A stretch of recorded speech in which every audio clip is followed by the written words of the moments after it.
Event send rules are one of the best tech gifts of the universe. They can help you segment your lists, write tailored emails, and finalize your event invite list faster. In this tutorial, you guessed it, let's learn how to create an event and send rules and how to use them.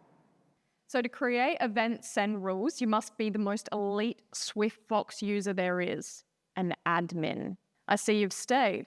Nice to know I'm with such distinguished company. Let's dive in. Head over to Settings and then select Event RSVP Options. Now, the first 4 event statuses allow SwiftFox to have Zoom data funneled into SwiftFox.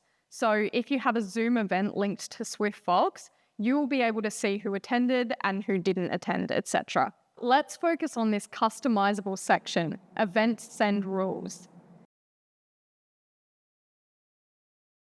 This is where you create what information you will track on your events. Now, organizations like to track event data differently. You might want an RSVP response for attendees who have RSVP'd but not paid, or for people who have provided feedback or marked maybe for an event. This information can be then used to send follow-up emails, assess event performance, and add to the rich data on individuals. Decide what would be most helpful for you. Okay, let's move on. Event send rules are incredibly useful when it comes to managing event RSVPs.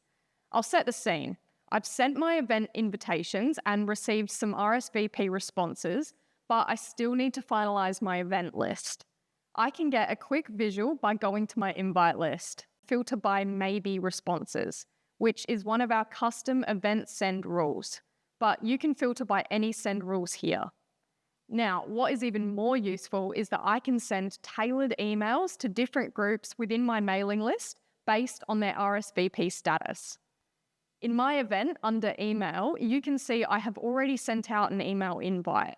This was sent to everyone on my event mailing list. Let's create a second email that will be sent only to people who have RSVP'd maybe.